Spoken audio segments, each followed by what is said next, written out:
Welcome to target सरकारी नौकरी। मैं हर्षद अली खंड शिक्षा अधिकारी की तैयारी में सामान्य अध्ययन प्रारंभिक परीक्षा की टेस्ट सीरीज नंबर आप 11 देख रहे हैं, जिसमें डिस्कस करेंगे कुछ महत्वपूर्ण प्रश्नों को।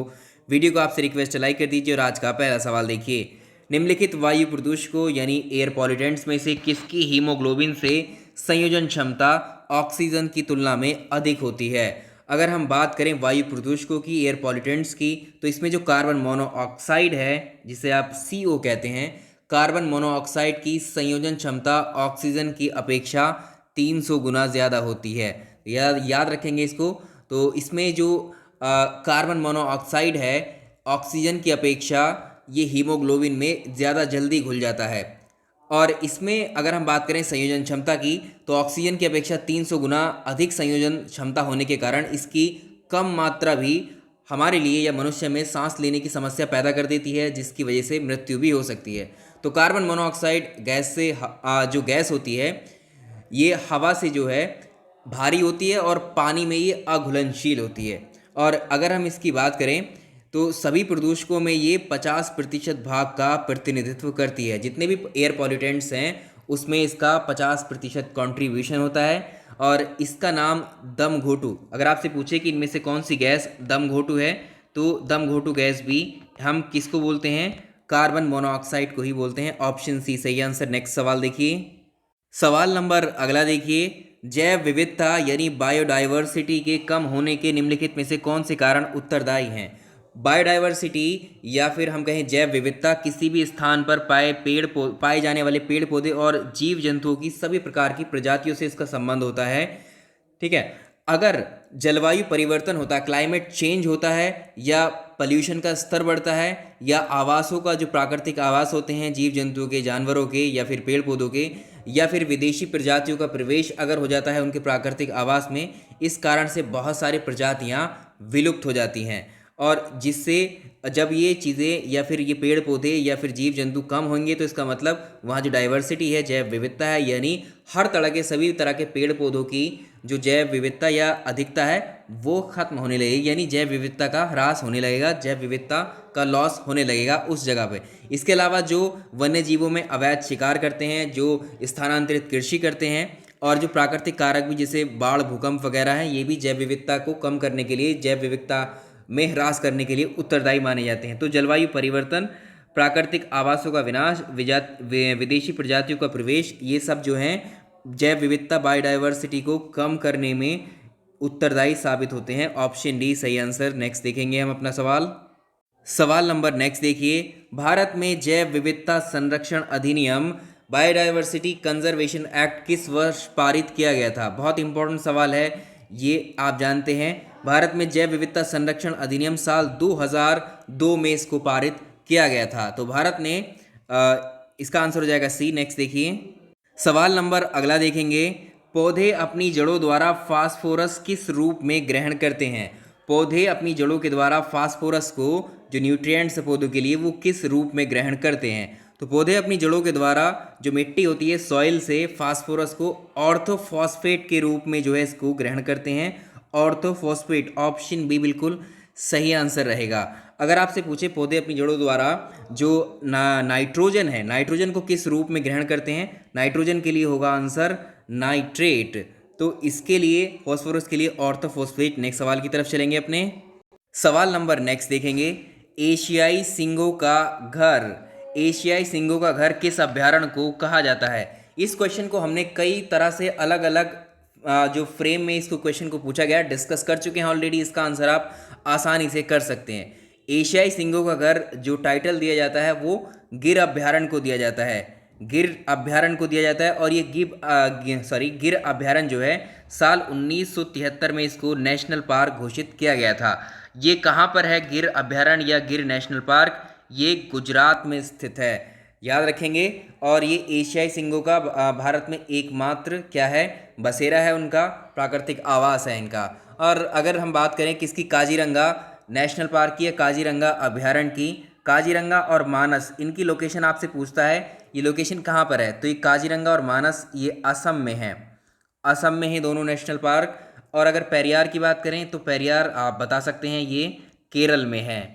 तो ये एडिशनल फैक्ट इनके साथ के हैं। चलिए अब नेक्स्ट सवाल की तरफ चलेंगे अपने हम। सवाल नंबर अगला देखिए, भारत के किस राष्ट्रीय उद्यान यानी नेशनल पार्क में घड़ियाल जो होते हैं, घड़ियालों की संख्या सबसे ज़्यादा है? अगर हम बात करें भितरकनिका राष्ट्रीय उद्यान की, भितरकनिका राष्ट्रीय उद्यान, इसमें जो घड़ियाल हैं वो सबसे ज़्यादा हैं भारत में। और ये कहाँ पर है, ये पूछता है भितरकनिका राष्ट्रीय उद्यान, ये है कहाँ पर? ये उड़ीसा में है। ठीक है, ये उड़ीसा में है भितरकनिका राष्ट्रीय उद्यान। तो ऑप्शन ए इसका बिल्कुल सही आंसर है। अब चलेंगे अपने नेक्स्ट सवाल की तरफ।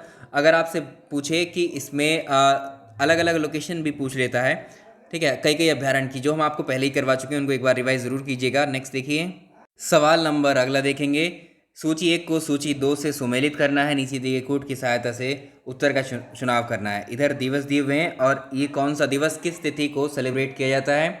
अगर पहले बात करें अर्थ डे की या पृथ्वी दिवस की, पृथ्वी दिवस को 22 अप्रैल को सेलिब्रेट किया जाता है। ऑप्शन पहले का आप सेकंड से करेक्ट करेंगे, 22 अप्रैल को पृथ्वी दिवस मनाया जाता है। विश्व जल दिवस, विश्व जल दिवस 22 मार्च को, दोनों एक जैसे हैं, 22 मार्च 22 अप्रैल, तो कंफ्यूज मत होइएगा। पृथ्वी दिवस, इसमें जल दिवस पहले है, जल दिवस जो है 22 मार्च को है और जो पृथ्वी दिवस है 22 अप्रैल को है। विश्व वानिकी दिवस 21 मार्च को है, विश्व वानिकी दिवस 21 मार्च को रहेगा। और राष्ट्रीय प्रदूषण रोकथाम दिवस, राष्ट्रीय प्रदूषण रोकथाम दिवस ये 2 दिसंबर को है। एज इट इज़ मैच्ड है ये। तो ये आपको जो चारों दिख रहे हैं पर्यावरण से संबंधित हैं आपके चारों, ठीक है, तो इनको ज़रूर से ज़रूर याद रखिएगा। और नेक्स्ट सवाल की तरफ चलेंगे। चलिए नेक्स्ट सवाल देखेंगे, सदाबहार वनों की विशेषता कौन सी होती है? मेन फीचर जो एवरग्रीन फॉरेस्ट होते हैं उनकी मेन फीचर क्या होता है? तो इसमें देखिए, जो सबसे ज़्यादा इंपॉर्टेंट फीचर होता है इन सदाबहार वनों का, ये सबसे ज़्यादा घने वन होते हैं, ठीक है। और इसमें जो वृक्षों की बहुरूपता यानी तरह तरह के वृक्ष इसमें पाए जाते हैं, ठीक है। तो इसमें घने और वृक्षों की बहुरूपकता इसका मेन फीचर होती है। और इसमें अगर सदाबहार वन की बात करें, कहाँ कहाँ पाए जाते हैं भारत में, तो उत्तर पूर्वी जो राज्य हैं भारत के, जैसे इसमें असम है, मेघालय है, त्रिपुरा है, और हमने डिस्कस किया था इसको, भारत में ये कहाँ कहाँ पर होते हैं सदाबहार वन। इस तरह से ये वेस्टर्न घाट, पश्चिमी घाट में पाए जाते हैं सदाबहार वन, पश्चिमी घाट के पश्चिमी हिस्से में। और यहाँ पर जो ये नॉर्थ ईस्टर्न स्टेट्स हैं, नॉर्थ ईस्टर्न स्टेट्स हैं भारत की यहाँ, और अंडमान निकोबार वाले हिस्से में ये पाए जाते हैं। इनमें से कौन कौन से क्षेत्र आते हैं, सॉरी कौन कौन से पेड़ आते हैं, पेड़ों के प्रकार कौन कौन से, इसमें ताड़ के वृक्ष हैं, महोगनी है, रोजवुड है, नारियल है, एबनी है, आबूनस, इस तरह के पेड़ उगते हैं इसमें, ठीक है। और ये आप इसको याद रखेंगे। अगर आपसे पूछे, इसमें पूछ रहा है कम लंबे वृक्ष और खुलापन कौन से वनों की विशेषताएं होती हैं, ये पतझड़ वनों की विशेषताएं होती हैं, ठीक है, पतझड़ वनों की विशेषता होती हैं, ये फीचर होता है। और घने वन जो होती हैं ये किसकी होती हैं, सदाबहार वनों की। चलिए अब बात करते हैं, हम नेक्स्ट सवाल की तरफ चलेंगे अपने। सवाल नंबर नेक्स्ट देखेंगे, किस भौगोलिक क्षेत्र को जैव विविधता का भंडार की उपमा दी जाती है? मार्क कर लीजिएगा, इंपॉर्टेंट है ये क्वेश्चन। तो अगर हम बात करें जैव विविधता का भंडार, कहने का मतलब है कि इनमें से कौन से क्षेत्र में मैक्सिमम बायोडाइवर्सिटी पाई जाती है, यानी जीव जंतुओं के लिए, पेड़ पौधों के लिए अनुकूल परिस्थितियां सबसे ज़्यादा इनमें से किस क्षेत्र में पाई जाती हैं, ठीक है। जीव जंतु और वनस्पतियों का सबसे सर्वाधिक विकास कहाँ पर हो सकता है इनमें से? तो याद रखिएगा इसको, इसको आप जान भी रहे हैं, उष्णकटिबंधीय वर्षा वन, उष्णकटिबंधीय वर्षा वनों में या इन वनों को जो है जैव विविधता का भंडार की संज्ञा दी जाती है। अगला सवाल, सवाल नंबर अगला देखेंगे, वायुमंडल में जल वाष्प यानी वाटर वेपर की मात्रा भूमध्य रेखा से ध्रुवों की ओर किस तरह से होती है? तो ये रहा हमारा पृथ्वी अर्थ, और ये रही भूमध्य रेखा, ये भूमध्य रेखा है, और ये हमारे ध्रुव हैं, ध्रुव हैं, ये नॉर्थ पोल है, ये साउथ पोल है। जब आप भूमध्य रेखा से इस तरफ चलते हैं पोल्स की तरफ, तब जो वाटर वेपर की मात्रा वायुमंडल के अंदर है वो घटती है या बढ़ती है? तो वायुमंडल में जलवाष्प की मात्रा जो है अगर हम बात करें तो 5%, 0 से लेकर के 5% तक ही होती है। तो वायुमंडलीय जलवाष्प की जो एक तरीके से बनना है उसका, या प्राप्ति किस तरह से होती है? जो जलाशय होते हैं, वनस्पतियाँ या फिर मिट्टी का जो जल होता है, नमी का जो वाष्पीकरण होता है, वेपराइजेशन, इसकी वजह से जलवाष्प तैयार होती है। अगर वायुमंडल में जलवाष्प की मात्रा आप भूमध्य रेखा से ध्रुवों की तरफ जाएंगे तो ये घटती चली जाएगी, ठीक है, डिक्रीज होती चली जाएगी, डाउन होती चली जाएगी, ठीक है। तो इसका आंसर ए ऑप्शन हो जाएगा, ये घटेगी। एक सवाल और पूछा जाता है यहीं पे कि अर्थ पर, पृथ्वी पर आप जब जाएंगे ध्रुवों से, सॉरी भूमध्य रेखा से आप ध्रुवों की तरफ जाते हैं, भूमध्य रेखा से आप जब ध्रुवों की तरफ जाएंगे तो जो बायोडाइवर्सिटी है, जैव विविधता पर क्या फ़र्क पड़ता है, इसी क्वेश्चन को इस तरह से भी फ्रेम कर सकते हैं। अलग क्वेश्चन है दोनों। जो ध्रुव होते हैं, सॉरी जो भूमध्य रेखा है हमारी इक्वेटर है, इक्वेटर लाइन है, यहाँ से जब आप ऊपर इधर ध्रुवों की तरफ जाएंगे, दोनों ध्रुवों की तरफ, तो बायोडाइवर्सिटी यानी जैव विविधता घटेगी बढ़ेगी या वही रहेगी। तो इसका आंसर देखिए, मैक्सिमम जो बायोडाइवर्सिटी पाई जाती है वो भूमध्य रेखा पर पाई जाती है। भूमध्य रेखा पर पड़ने वाले जो क्षेत्र हैं वहीं पर बायोडाइवर्सिटी मैक्सिमम होती है। अगर आप ध्रुवों की तरफ जाते हैं तो बायोडाइवर्सिटी घटने लगती है, जैव विविधता घटने लगती है। तो एक ये एडिशनल क्वेश्चन था। अब नेक्स्ट क्वेश्चन की तरफ चलेंगे। चलिए क्वेश्चन नंबर नेक्स्ट देखेंगे। उत्तर प्रदेश में राज्य सूचना आयोग, स्टेट इंफॉर्मेशन कमीशन का गठन कब किया गया था उत्तर प्रदेश के? तो इसमें जो है, जैसे सूचना का अधिकार अधिनियम आया था 2005 में, तो इस उत्तर प्रदेश की हम बात करें, उत्तर प्रदेश में राज्य सूचना आयोग की स्थापना 14 सितंबर को की गई थी, लेकिन 2005 में ही की गई थी। 14 सितंबर, ये भी याद रखेंगे, डेट पूछ सकता है। 14 सितंबर 2005 में इसकी स्थापना की गई थी। और राज्य के प्रथम सूचना आयुक्त कौन बने थे? उत्तर प्रदेश के प्रथम सूचना आयुक्त बने थे, न्यायमूर्ति थे MS खान। MS खान जो थे प्रथम, MS खान प्रथम सूचना आयोग थे उत्तर प्रदेश राज्य के। नेक्स्ट सवाल देखें। सवाल नंबर अगला देखिए, निम्नलिखित में से कौन कठोरतम धातुएं होती हैं? देखिए कठोरतम हमने डिस्कस किया था ऑलरेडी। तो पृथ्वी पर यह प्राकृतिक में उपलब्ध जो कठोरतम तत्व है वो हीरा है, डायमंड है, इसको आप जानते हैं। डायमंड के बाद नंबर आता है प्लाटिनम का। तत्वों की है, कठोरतम तत्वों में की बात कर रहे हैं हम। तो पहले आता है हीरा, उसके बाद आता है प्लाटिनम। तो इसमें ऑप्शन सी आप सही आंसर सुनेंगे। ठीक है, चलिए नेक्स्ट सवाल की तरफ चलेंगे अपने। अब सवाल नंबर अगला देखेंगे। भाप अंगार गैस या जिसे वाटर गैस आप कहते हैं, ये किस किस का मिश्रण होती है? तो अगर हम बात करें वाटर गैस की, तो इसमें कार्बन मोनोऑक्साइड, कार्बन मोनोऑक्साइड और हाइड्रोजन, कार्बन मोनोऑक्साइड और हाइड्रोजन। देखिए बहुत सिमिलर से आपको यहाँ पर ऑप्शंस मिलेंगे, एक जैसे लगेंगे, जल्दी जल्दी में आपको सही ही चुनना है। तो कार्बन मोनोऑक्साइड और हाइड्रोजन का जो मिश्रण है यही भाप अंगार गैस कहलाता है। तो इसका आंसर हो जाएगा सी ऑप्शन, करेक्ट है। नेक्स्ट सवाल की तरफ चलते हैं अपने। सवाल नंबर नेक्स्ट देखिए, मेलेकोफिसलस, मेलेकोफिसलस जो होता है ये किससे कहा जाता है? तो देखिए आपने परागकण का नाम सुना होगा। परागकण जब एक फूल से, जब एक फूल के परागकण जो होते हैं उसी फूल के वर्तिकाग्र पर या उसी पौधे पर स्थित किसी दूसरे फूल के वर्तिकाग्र पर पहुंच जाते हैं तो इसे हम स्वपरागकण कहते हैं। और जब एक पुष्प का यानी एक फूल का परागकण उसी जाति के किसी दूसरे पौधे पर जो पुष्प का वर्तिकाग्र होता है अगर उस पर पहुंच जाता है तो इसको पर परागण हम बोलते हैं। तो पर परागण भी अलग अलग तरीके के होते हैं इसमें, जैसे वायु परागण है, ठीक है, उसमें कीट परागकण है, जल परागकण है, जंतु परागकण है, पक्षी परागकण है। ऐसे ही इसमें क्या होगा, मेलेकोफिलस। ठीक है, मेलेकोफिलस क्या होता है, घोंघे के द्वारा जो परागकण होता है इसको हम बोलते हैं परागकण। ठीक है, तो इसका आंसर होगा ये कण है, ठीक है, परागकण। तो इसका आंसर हो जाएगा ऑप्शन सी। नेक्स्ट देखें, सवाल नंबर अगला देखिए, 55वां ज्ञानपीठ पुरस्कार किसे प्रदान किया गया है? 55th ज्ञानपीठ अवार्ड जो है किसको दिया गया है? मलयालम के कवि हैं, इनको आप जानते हैं, कवि अकित्तम नंबूद्री, अकित्तम नंबूद्री को दिया गया है 55वां ज्ञानपीठ। अगर आपसे पूछे किस भाषा के कवि हैं ये, तो आंसर मलयालम। ऐसे भी डायरेक्टली क्वेश्चन बन जाता है, किस भाषा से संबंधित है, ये डायरेक्टली आपसे क्वेश्चन पूछ लेता है। तो ये जो हैं मलयालम कवि हैं अकित्तम। नेक्स्ट सवाल देखेंगे। चलिए सवाल नंबर नेक्स्ट देखते हैं।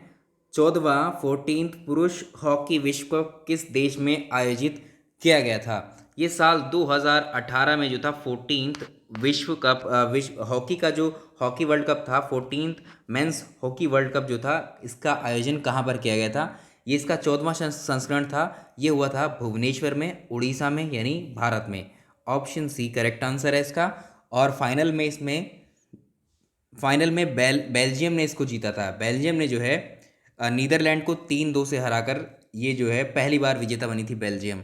और इसका शुभंकर भी अगर आपसे पूछे तो इसका शुभंकर आप याद रखेंगे ऑली।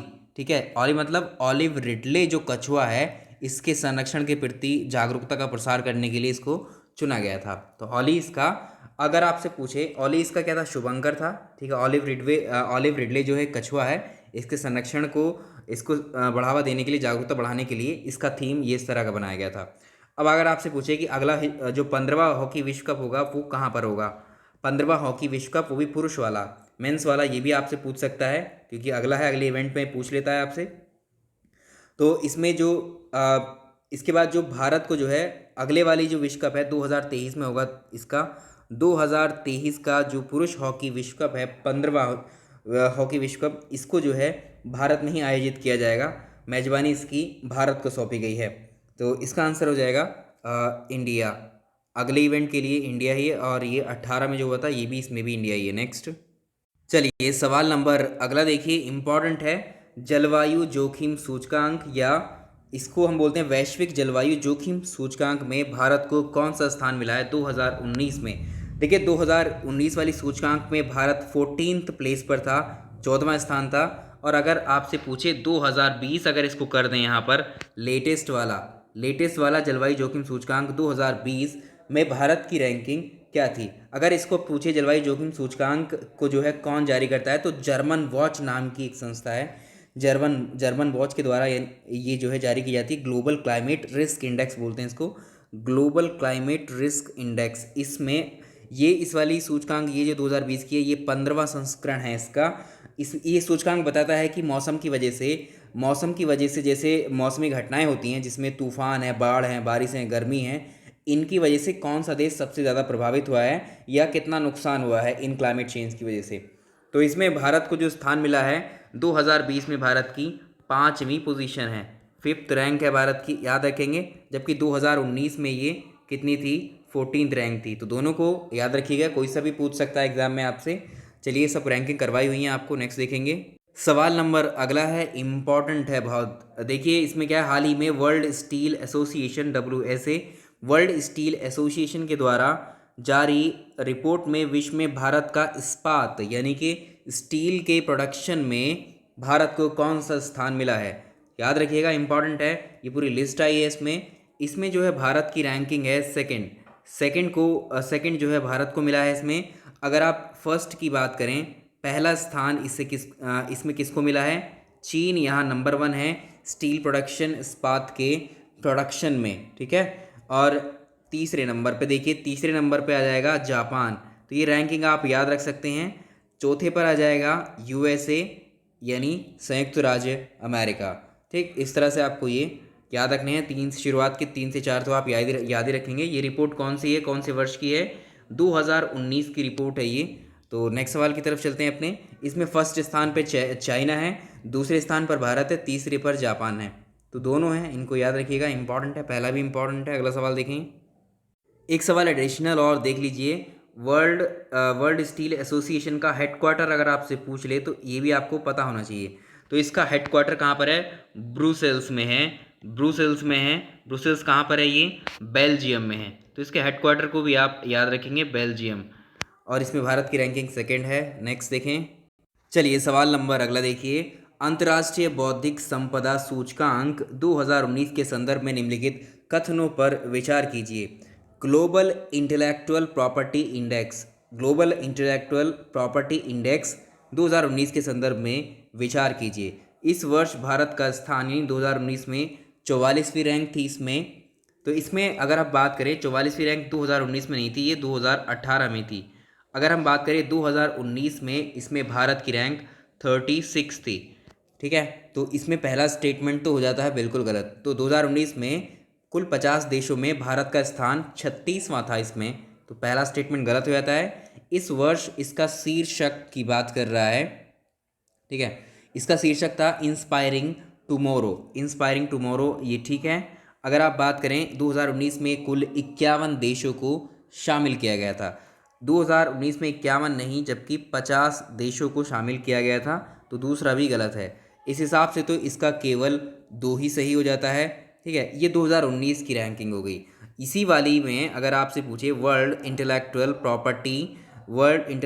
प्रॉपर्टी इंडेक्स में, इसमें जो है, इसमें भारत की रैंकिंग 2020 में कितनी है, 2020 में ज़्यादा इंपॉर्टेंट है क्योंकि ये भी आ चुकी है। 2020 में टोटल कंट्रीज़ जो हैं वो 53 हैं, जिसमें भारत को जो रैंक मिली है, इंडिया को रैंक मिली है इस बार 40। 2020 में भारत 40वें स्थान पर है। और अगर टॉप 5 कंट्रीज़ इसमें पूछोगे तो टॉप 5 कंट्रीज़ में भी ये आप याद रखिएगा, अमेरिका यानी यूएस यूके स्वीडन है, और इसमें फ्रांस जर्मनी ये 5 2019 और 2020 इन दोनों वर्षों में टॉप पर थे ये कंट्रीज़। ठीक है, दोनों में 2019-2020 में ये टॉप पर हैं ये कंट्रीज़ एक साथ कंबाइंडली। ठीक है, टॉप 5 इकोनॉमिक्स ये इसमें टॉप पर रही। और भारत की 2020 में इसमें वर्ल्ड इंटेलेक्चुअल प्रॉपर्टी इंडेक्स में रैंकिंग 40 है, 2019 में 36 थी। तो कंपैरिजन करके आप याद रखिएगा। नेक्स्ट देखेंगे सवाल नंबर अगला देखिए। इसमें अगला सवाल है किरियन गंडियाल पुल जो है इसका निर्माण निम्नलिखित में से किस राज्य में किया गया है। इंपॉर्टेंट है। यहाँ अगर बात करें जम्मू कश्मीर की, ऑप्शन बी है जम्मू कश्मीर। तो इसमें जो है इस पुल का निर्माण कठुआ ज़िले में जो रावी नदी है, याद रखिएगा कठुआ में है, कठुआ ज़िले में जो रावी नदी है, रावी नदी पर इसका निर्माण किया गया है, इस पुल का निर्माण। अब इस परियोजना से जम्मू कश्मीर का जो कठुआ है और जो पंजाब का पठानकोट है, इसमें रहने वाले लोगों के लिए ये लाभान्वित करता रहेगा। और इसमें दोनों शहरों के बीच की दूरी को पहले 45 किलोमीटर हुआ करती थी, इसकी वजह से अब घट करके वो कितनी रह जाएगी, 8.6 किलोमीटर, यानी लगभग 8.5 किलोमीटर की डिस्टेंस ही इसमें रह जाएगी। चलिए इसका आंसर बी हो जाएगा। अगला सवाल देखेंगे। सवाल नंबर अगला देखिए, रोशनी ऐप निम्नलिखित में से किस उद्देश्य के साथ लॉन्च किया गया है। जो दृष्टिबाधित लोग होते हैं उनको आसानी से करेंसी नोटों के मूल्य की पहचान कराने के लिए रोशनी नामक एंड्रॉयड ऐप विकसित की गई है। इसका आंसर कर सकते हैं, दृष्टिबाधित लोगों को करेंसी के लिए नोटों की पहचान हेतु इस ऐप को लाया गया है। इंपॉर्टेंट क्वेश्चन है ये भी। अब नेक्स्ट चलेंगे। इसमें क्या है, जो भी उपयोग करेगा इसको दृष्टिबाधित व्यक्ति, वो करेंसी नोट को जो है फ़ोन के कैमरे के सामने लेकर के आएगा, और इसमें जो है एक ऑडियो के थ्रू जो है सूचना बता दी जाएगी करेंसी नोट कितने रुपए का है, कितनी वैल्यू है इसकी। नेक्स्ट चलेंगे अगले सवाल की तरफ। सवाल नंबर नेक्स्ट देखिए, इस्लामिक सहयोग संगठन इसको बोलते हैं हम OIC, इसके विदेश मंत्रियों की 40वीं बैठक कहाँ पर आयोजित हुई थी। साल 2019 की बात चल रही है, 2019 की बैठक इसकी कहाँ पर हुई थी, तो ये आबू धाबी में हुई थी, संयुक्त अरब अमीरात में। ठीक है, यूएई में संयुक्त अरब अमीरात में हुई थी ये, और इसका आंसर डी हो जाएगा। चलिए इस टेस्ट सीरीज़ में हम इतने ही क्वेश्चंस को डिस्कस करेंगे, बाकी क्वेश्चन हम नेक्स्ट टेस्ट सीरीज़ में करेंगे, और मैथमेटिक्स को भी हम कंटिन्यू करेंगे। वीडियो को आपसे रिक्वेस्ट है ज़रूर लाइक कीजिएगा। थैंक यू सो मच, मिलते हैं नेक्स्ट पार्ट में।